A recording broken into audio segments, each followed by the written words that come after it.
All right, welcome to the Real Estate Clubhouse. Today with me, I have a good friend and contact, Kaylan with Franklin Street. Welcome, Kaylan. Thank you so much for having me, Brian. I'm so excited. Yeah, I'm excited.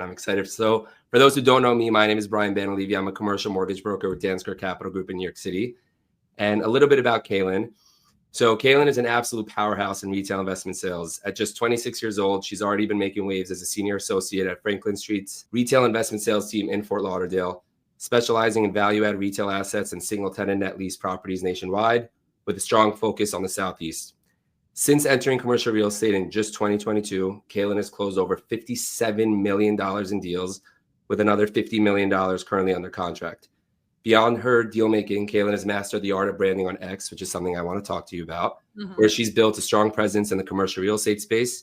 She's been featured on multiple podcasts, is actively involved in industry organizations, and continues to push the envelope in investment sales.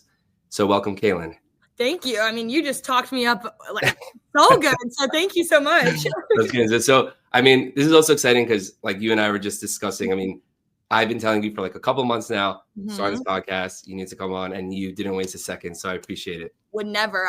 I'm so happy, by the way, for you, and so excited to see everything that you're going to do with this. I mean, you grind like no one I've ever seen. You know what I mean? So this is only the beginning for you. I'm super excited. Well, yeah, it'll be exciting. And listen, you'll be back. So the whole goal, like I told you also, like we're going to talk about deals, future deals. You know, and I've known you for a couple of years now. So we have a lot that I want to. Legitimately, my whole career, you've known me. Yeah, we have a lot to uncover because I think your career in such a short amount of time has been so impressive. So before we kind of go into all things Kaylan, your background, how you got started, you want to just take a minute and just kind of introduce yourself? Yeah. So like Brian said, my name's Kaylan. I'm 26 years old. You know, I graduated from the University of Miami during COVID. So, I mean, this will a little bit get into my story, but I graduated during COVID at the University of Miami a semester early. There were no jobs during that time. So I'll get into it when we go to the next. When was this? This is I graduated December 2020. So 2020, I was studying for law school with my best friend. He unfortunately passed away. So thank you. So I really attributed a lot of that. Like every time I thought about it, it was him. So I was like, I'm not going to do that. I'm not doing that going forward. And also, I never knew this about you. I never knew that. I don't really tell people this part because it's like, you know, a little bit of sad thing, but I basically was like, you know, I graduated with no debt, thank God. And why am I really going to put myself into debt for law school? So coupled with the graduating early, I was like, what the hell am I going to do? So I started meeting people out, would just talk, all of that. And bottle girling, which is something in South Florida that's not taboo, but I'm sure in other states you're going to be like, a bottle girl, what's that? But basically it's just a waitress that would work at a club or a nightclub and would sell alcohol. And so it's the same thing as a waitress at a restaurant, but you're just a lot bigger expenses, bigger bottles, everything like that. Where was this? Because you graduated in Texas, right? No, I graduated in Miami. So, Miami. I'm sorry. Exactly. So like the epicenter. You're from Texas. I'm from Texas. So originally from Austin, Texas. I moved to Miami when I went to the University of Miami. Right. And was kind of like, there has to be something better than just being in Texas. I don't want to go to high school again. So then after I did all that and then kind of was like, what am I going to do with my life? Bottle girling came into it. And I knew that wasn't going to last forever. You know, looks aren't everything. And also just in general, that industry isn't something I wanted to be a part of long term. Right. But How long did you do that for? Probably 2.5 years. Like maybe a little bit longer. Cause I know that's just at nights. Yeah, it was at nights, but I was doing, so then when I was doing that at night, I did that probably for 1.5 years, just that at night. And then this is where kind of the commercial real estate came in, where I would ask all these guys, you know, what are you celebrating? What are you here for? Blah, blah, blah. No way. Majority of them were all celebrating commercial real estate transactions. So in my head, I was like, if I can get these guys to spend $250,000, why the hell am I not just cutting them out? They and would spend $250,000 at the most that I ever got a guy to spend was $250,000. And I made like $15,000 that night. I cried leaving the club. I paid 6 months of my rent up front and legitimately just was paying all my bills that I've like never been able to pay before, paid it all up front for 6 months, and then just was working and saving money. Like that's all I was doing. So in the middle of bottle, where was it? Are you able to share? Yeah. So I worked for 11. It's okay. Yeah, it's so a lot of the guys will know what 11 is. But it's definitely one of those clubs that if you're not from down here, again, it's very taboo. You're like, oh, dancers, whatever. But down here in South Florida, it's not looked at it the same way. And also it's the environment that you're in, it's really more so of a party environment. It wasn't the other. It was really, you have celebrities, you have all these people who are performing and doing stuff. So it was more so a nightclub than it was anything else. Got it. But that's where I really learned that I was good at sales. I knew I was good at sales before, but like I really knew I was good at sales then. And you so would I was talk like, to people that you were I was talking to some big developers down there. So it was right before interest rates skyrocketed. So like to me, I was seeing everyone who like they were just breathing and getting deals done. And so for me, I was like, oh, they're coming every week. They're coming multiple times a week. It has to be killing it, right? And then right when I got my license is when the world decided that interest rates are just going to go up. I had zero idea about commercial. No, I thought if you like my friend growing up owned a Whataburger, or his family did. I heard that he owned it.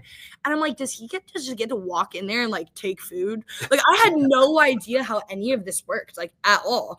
And so it was very like, okay, I know what to do. I'm good with people, but now I need to learn. So, I applied on LinkedIn to Sands where we met and, very grateful that they gave me my start and saw something in me. And so, from there, within the first 3 months, I had 24 million in listings. Like literally one of my first cold calls. First 3 months? Yes. My first cold calls, I had an $18 million like shopping center that I got listed with one of my like first 10 proposals that I ever did. One of them was 18. Zero real estate background. Nope. Nope. You were a bottle girl. You saw that people were celebrating. I never knew this. So you saw that people were celebrating real estate transactions. You were asking, what are you here for? You saw a common theme. They were also, you were like, I applied on LinkedIn. I got the job. Then didn't know anyone at Sands. Nope. No one, literally not a single person. And then they were like, which is where you and I met the very first time. We met exactly. And so I would be working all day, would go home depending on when my shift was or what days. I would be working either the opening shift, which was 7:45 p.m. to 5 a.m. or I was working like 10:30 to 5 a.m. So I would be literally working all night. Yeah. And you would see me at the end of the day shotgunning Red Bulls because I was just trying to keep myself awake because I was like crashing. I'd go home. I would sleep for an hour and a half. I'd get up, put my work clothes on, get on the train because this was when like I wasn't driving at first. I was taking the Bright Line. I'd make my way up to Fort Lauderdale, which was miserable to drive from Miami to Fort Lauderdale every day. And I did that for like a year. And then it got to a point. I didn't even know that you still worked, right? Because I mean, commission, you're just starting out. I'm very grateful that at this firm at Franklin Street, they invest in their brokers, everything like that. So for me, part of the reason that I kind of made this switch was I don't really want to be like miserable working 2 jobs. I would rather be able to focus 100% and maybe not making that extra income and be a little bit like, than working both of those jobs and just not really focusing completely on this. Because to be successful in this, opportunity cost. You have to do everything. Like you can't be 10% in, like 90% hope. Like you have to be in this. So that's where that happened. And now I'm here and I couldn't imagine if you told me 3 years ago that this was going to be my life. I'd be like, sure, I'll be in an office selling shopping centers around the country. Yeah. No, that's crazy. That's crazy. And I know you kill it. So there's a lot that I want to, because your background is so interesting. Honestly, I never knew that. I think I never really actually told anyone. You're the first person that I've really like on a podcast gone deep dove into. I'm honored. How I got here. It really like I was not supposed to be here like at all. Wow. All right. So I'm learning. I mean, I actually forgot that I did know that brief stint, but I didn't realize how that played into how you got into commercial real estate. That is crazy. When you have someone that like sees your intelligence and knows that like you were just doing that because you needed to pay bills and they can understand that it's just a part of your life and like that actually is like such a benefit because you're with so many people that acted so different and in so many different aspects and now you're able to use that in commercial real estate. It's like that's where my psychology degree is going. I didn't learn this in college. I didn't study this, so yeah, that was actually a question that I wanted to ask you because I did study your bio. And I guess that just answered it. I was gonna say you have a background in psychology, so I wonder. I hated psychology, but I took AP psychology in high school, and I got like 100 on the second test that was for the brain, but it was all downhill after that. It was I didn't get it. It wasn't me. Well, see, that was me with like, I wanted to be a doctor at first and I was taking bio, and that was the only C I got in college was in bio class, and I was bawling crying. Like, bio was my subject. It was like a 3.92, and the only reason it wasn't a 4.0 was because of bio. And I'm over here like, you're kidding me right now. Like, you had a 3.92? Yeah, graduated at 3.92 early. Crushed like it.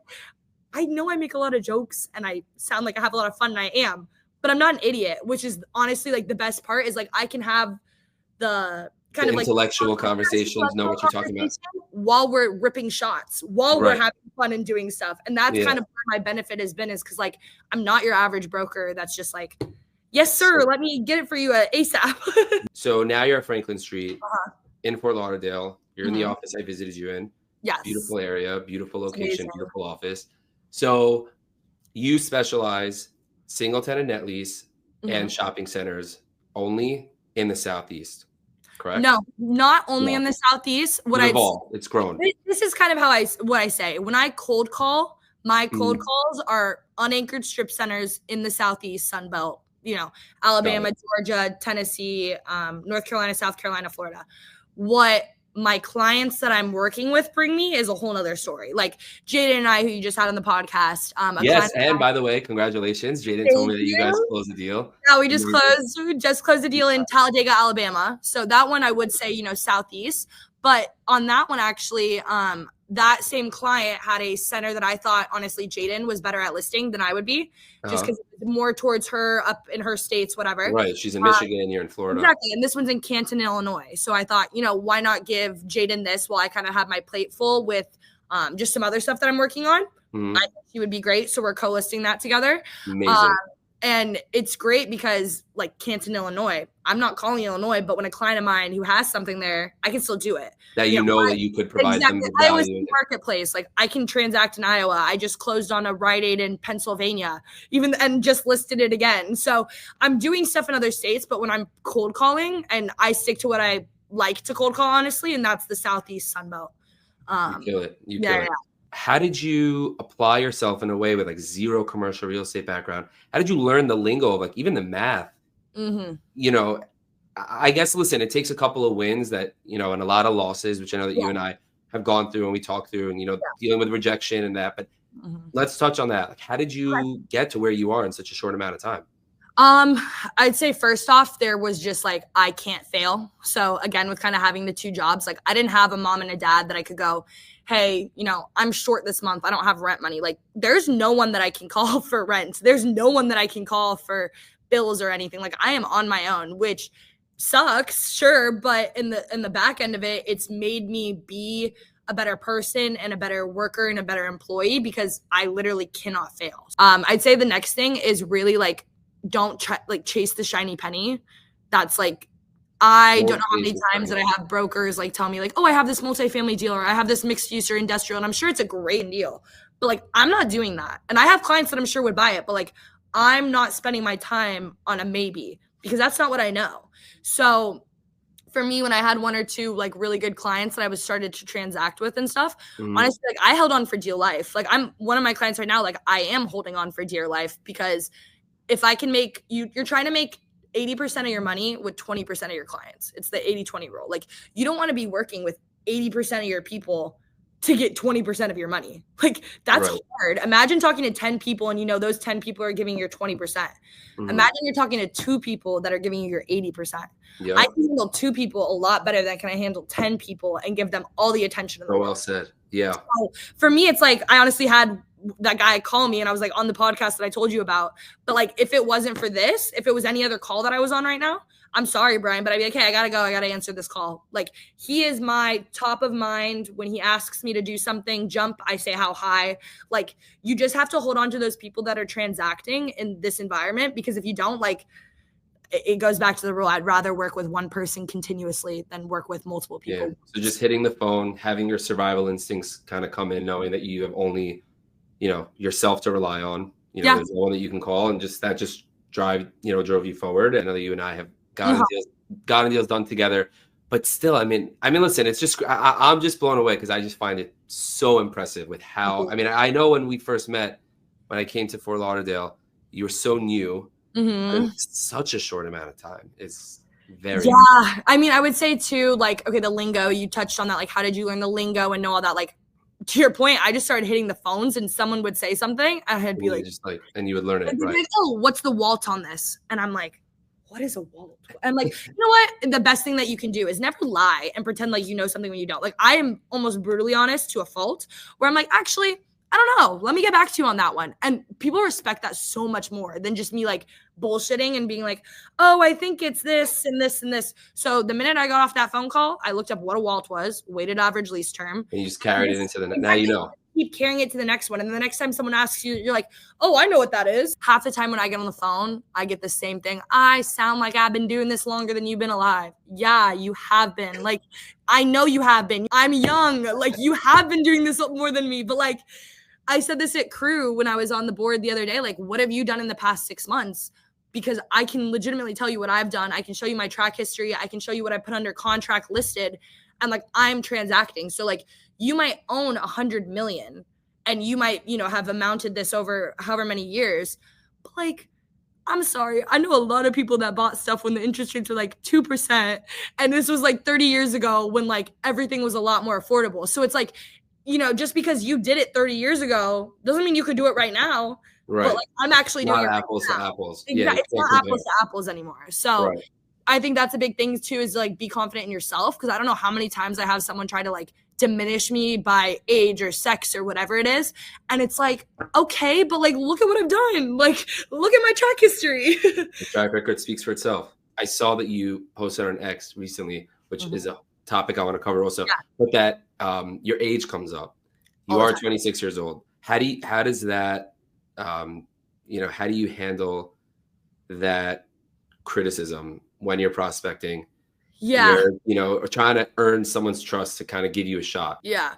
So, I mean, I think especially with like X, I think it's gotten to a point where like people on there, at least I'll just name drop a couple people, Strip Mall Guy, Bob Knackle, some of the major ones on there, Beth Azor, you know, I have some people who have given me kind of not notoriety, but they've interacted with me on there where I have some level of kind of like trust and respect. Authority. Yeah. Even though I haven't like done anything, because they'll talk to me and like other people know their stature, that they'll treat me similarly. So I would say number one, building the brand and making sure people know you like they do. But then really, I mean, the X account has completely changed my trajectory in this business. And I've said it before, I'll say it again, like your social media branding and your self-branding is a VIP pass into rooms that you cannot get into yourself.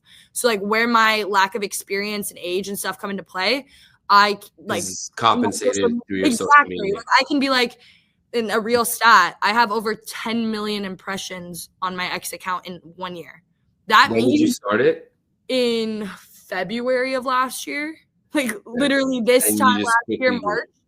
And I have 3,400 followers. Still growing, obviously, or trying to, but I mean, the impressions alone, like it's gotten to a point where I'll be like, who's my buyer? And I'll post like an off-market deal or some like deal. And I'll have the executives of those companies reaching out to me on my DMs being like, send me that deal. Send me like the mall where you were like, oh, send to XYZ.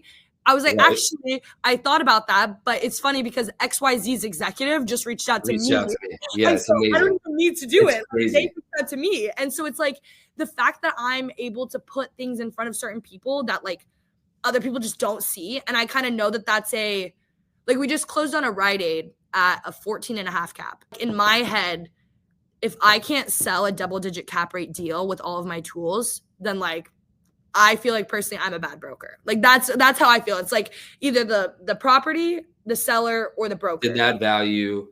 Well, so now that we are on topic of X, and I want to kind of come back to deals that you're working on, your proudest deals, stuff like that. But did that deal or getting that deal done, did that come through the power of X? Yes. So I had posted that and I'll be honest, this one actually came through LinkedIn, but I posted the same thing on both. So just social media. I basically said, hey, I have a client in 1031. He's looking to transact, has X amount of dollars. He looks for these type of deals. Basically was looking for like a single tenant with less than 5 years where it was kind of like a value add situation a little bit. Something where we put a 0-day DD, 3-day close so that we could kind of get even more value on our side, because obviously a seller who sees 0 DD 3-day close, like, you know that they're going to close, so it gives you more power on your side. So we got even lower than we thought we could, and so we bought it for like 1.35 million. I just listed it after 2 weeks for 1.7 million. I'm already like fielding offer, not like anything physical, but like I'm already verbally getting fielded offers at like 1.4, 1.5. So I'm like, in my head, if I can't push that a little bit, like, my client's going to win because he had to place his fund. Now he's out. I'll win. And then I'm just going to do that to the next one. And it's like building a relationship with that first client. And to that point, like the Power of X, I've posted that on both those platforms, you know, LinkedIn and X.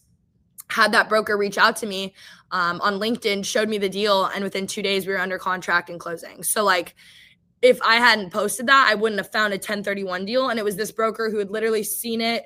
This deal had been listed for like 250 days. It's not like it was a new deal or an off-market deal. It was been listed. You just never know who's going to be looking at your post. And exactly. And it's also like when something's like 250 days, like they're going to take a little bit less. So, you know, that's how we're able, I'm flipping it out right now. But the Power of X, I'm able to get deals and in front of people that I never would been able to do. So cool. I mean, even the one that we just closed with Jaden, like that was the same guy. And I was like, you know, looking for this. We're obviously friends. She sends me the deal. I'm like, you know what? This actually I think could work for this guy that, you know, I'm working primarily with. And, you know, got the deal under contract. Now me and her are going to lease up the 2 vacancies, flip it back out on the open market together. And it's like those relationships and those encounters all happen because of social media next. It's like instead of cold calling and all those, I mean, you know, cold calling is, you know, the name of the game, but it's like this just amplifies all that work in 2 seconds. Yeah, I would rather get them calling me and me like fielding calls than me cold calling. Like, I love the warm leads of, hey, I saw you on X, or hey, I saw you on this, or I saw you here. I wanted to connect. I'm like, hell yeah, I'm doing something, putting my name out there, because like y'all are reaching out to me versus the other way around. And by the time they call you, they feel like they know you. They clearly need something. They need your service. It's not you're calling them. Exactly. You guys don't really understand. Like, growing up, my mom, like, she worked for one of the big 4. Not growing up, she was a stay-at-home mom, but like before I came about, she was working at one of the big 4, and her job was literally closer. Like, she went to the bars, she went to the meetings with the guys, could outdrink them and get them to close. And she was the one that was cussing like a sailor. She was the one that was joking with them, all of that. But like, that's where the psychology comes into play. And I feel like we're the bottle girling too. It's like, you know, when some guys or women, but again, primarily we're dealing with men in this industry, you know, when a guy kind of likes to more so be tested, you know, when a guy likes more so, yes, sir, and doesn't want your opinion. Like, you learn those things from any, you know, waitressing or just service industry oriented thing. So for me, being able to take that and then pull that into CRE, where you do still have, you know, the guys that think they're better than everyone else. Because of course they are. They built a multi-billion-dollar portfolio. You have all these different types of men and women, but men that you can kind of like change the way you're going about certain things. And if they like you, they don't want to work with someone they don't like. Like, I get so much more business just because I'm not annoying and I'm not like asking for so much stuff. I'm really just trying to provide my value. And when I provide my value, that'll come back. Like, I had a coworker ask me about places in Tampa, and like, it's because he wants to put a auto thing there. I could very easily on the back end be like, okay, so like, what about the auto thing? You gonna let me list it?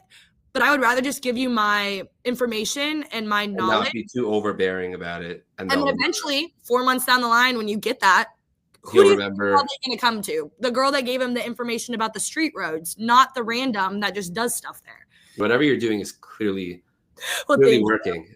So. But it was hard at first because it's like people can smell desperation. Desperate is something people can smell more than anything. They know when you want to just buy something. They know when you're just trying to push them into something. I'll tell people not to buy deals. Like, legitimately, this is not your deal because of XYZ. And like, I don't want to put you in a deal just for a commission. Like, I would rather not get that kind of, I don't want to tell you just highest and best price and drive something and also just do it for a commission, because you don't want that type of broker. Like, you just don't. So I'll tell you straight up if I think you paid too much for something. I'll tell you if I can't sell it for more than that. And I'll be almost brutally straight up with you, where you might hate me after, but at least I'm not going to tell you that you can get a 4 cap for something and then it sit on the market for over a year. And then you're coming back to me in 8 months being like, what do I do? It's huge, providing that value. I mean, it's like if a client sends a deal in OM, right, where they're going in or they're under an assumption that they're going to get X amount LTV, a certain amount of rate, or whether they're a syndicate, syndicator, excuse me, or they're investing in a new asset class out of state, and they'll send me a deal, and I tell them, like, before you spend even any legal money, like, let's just run through. And I'll talk people out, like, talk people out of deals before as well. I'm like, you're not looking at it from this angle, or you need to be. You've done that for me, and I've appreciated that so much. Yeah, I've seen people where you've talked to them and you're like, hey, this person's just not real. Like, they want this LTV or whatever. And I thought, when I was asking them my questions, but it's just like, I don't do what you do every day. So I don't know the other questions to ask. That side. Oh, exactly. Right. And when you can come in and like ask those questions, you're like, hey, Kaylan, if you can get this LTV or if you can get this, whatever, it could work. But like, this guy is just kicking rocks. He's never going to be able to transact on this. Right. The liquidity is just not there.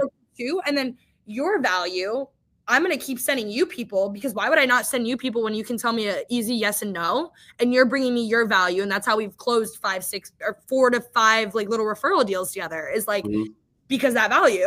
Yeah, exactly. Otherwise, and then that now frees up your time so that you're not wasting your time and money, on a client, but you're also turning that client and now pointing them to a deal that, based off their liquidity, here's a price range that you should be focusing on, and not a $10 million deal, but rather Yep. They respect me more for that. They respect you more for that. And then even if I'm not transacting, like, I'm pretty sure all 4 or 5 of our deals that we've done together, I have literally never transacted with those clients. Those were all people that I gave to you, to whatever, and you took that and ran. Like, there was nothing, like, I wasn't just bringing you on the deal and it was like a done deal, it was closing.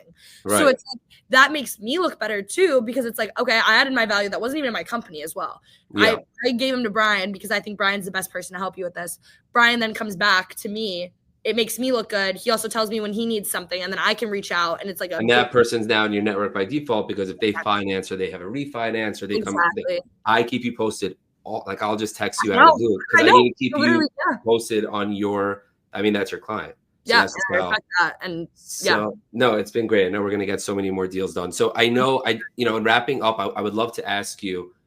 I know we covered social media, your background. What does any deal come to mind that, I know every deal is a proud deal. A lot goes into getting a deal done, and getting to that closing. Is all the hiccups that come along the way, estoppels, phase 1 issues, appraisal didn't come in, like, you name it. I'm sure you've seen it. What is like your proudest, most notable deal, if you had to pick one, to the extent that you could share? It could be just dollar amount and asset class location. I would just be curious if one does come to mind. Maybe there's a reason why it's special. It might not even, it could be $1 million deal, but it took. I was going to say, one of them's a $500K deal. And it's like sometimes the smallest deals that like give you and so this smaller deal was basically, I got a call from a broker like the week before Christmas. Then while everyone's gone for Christmas break, me and this broker are just talking the whole time. Then she's like, okay, we're ready to sign. We'll sign a contract and it'll close before New Year's. We sign it Christmas Eve. And where was this? This was in Indiana. It was like a little just 2-unit Mexican restaurant, like a single tenant net lease, but it was an out parcel to a grocer. You got it from a cold call. You cold called her. No, this was from a recurring client. Okay. And so basically got that from him. I can do one of those, but got that from him. And when I was working all of it, I was thinking like, there's just no way this is actually going to get done within 7 days. Like, I'm literally like all the due diligence materials. I'm like trying to work through all this stuff, and New Year's Eve that closes. And I have never been more excited in my life to be like, I didn't even make a lot of money at all, but I could say I did a deal in 7 days of due diligence, like a 7-day all-in close. And that had been my record like before. Now, if you ask me, my record is 0-day due diligence, 3-day close pending clean title. Nice. But yeah, I would say one of my other, I guess, proudest deals was one that I found on the buy side for a client of mine that I had been trying to basically win his business for forever. Took 80 deals that I sent him. One never worked. 80, like legitimately 80 deals. This one, it never worked. Or it was always like we would submit, but it'd be like too far off, right? We're like lowballing the hell out of them. This one in specific, he goes, full price offer, do it. Did it. Literally within 3 months, he had leased it all out. We put it back on the market and sold it 8 months later for $1.5 million profit for him. And so you found him the deal. I found him the deal. Where was it? It was in Union, South Carolina. Okay. For $1.5 million or 1.7, and there was like a roof credit. Okay. Then flipped out of it. We sold it for $3 million 8 months later. Incredible. Then still working with that. Now the buyer of that one selling the out parcels in the same center. So again, it's like recurring business. Like why would I just do one and done and never talk to him again? I can keep going and build. And again, it goes back to the 80-20 rule. So I was just going to say that. Is there anything that viewers should know about you? Anything like that we haven't covered? Anything interesting?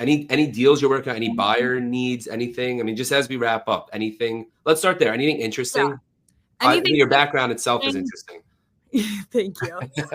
Anything interesting deal wise? Really, just been able to wheel and deal with a certain client, which, like I said, we're able to get very good bases on some of these deals. So, right now we're going to be bringing up some higher double-digit cap rate offerings. Nothing wrong with the property. It's just, again, like we got him so good that we can give him away so good. And he's just not in the business of holding. What I would say elsewise is that I've actually recently started my own team. Yes, I wanted to talk to you about this. Haven't actually made that public yet. Thank you for bringing that up. I wanted to ask you that. So you're officially launching your own team in Franklin Street? Yes. So I'm officially launching my own team, which I'm very, very grateful that they're, giving me the resources and allowing me to do so. Amazing. Very, very happy. Yeah, super happy to do that. But I just think it was it was time in the sense of, the rest of my team at the time is kind of just focused on South Florida. So while we've had that great, South Florida and getting to bring that money elsewhere, it really just kind of got to a point where I wanted just fully focus on out of state. And I can't force any of them to do that. So it's just better in that sense that I kind of focus on that and kind of grow that aspect and grow that into it. So what's the proposition of as you expand your new team, you're trying to focus more up north?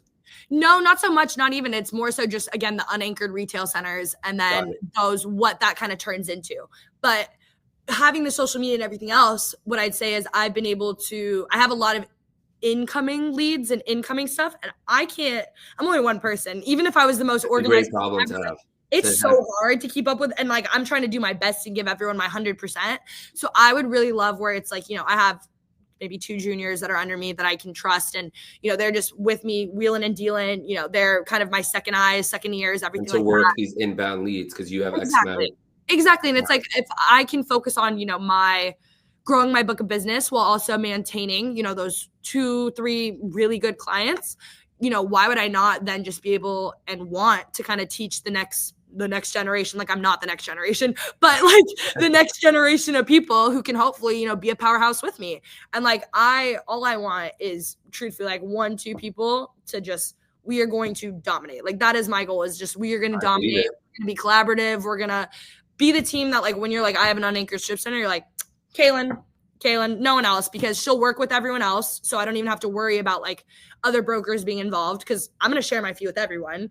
And there's just, I don't know, there's just so much more of an aspect of what I want to grow in this industry that I haven't seen previously from, majority of the male population, that I think that I can bring a woman's spin. And why would I not be just as successful as all those other male dominated teams? I believe it. I think you're going to kill it. I tell you that all the time. I have no doubt.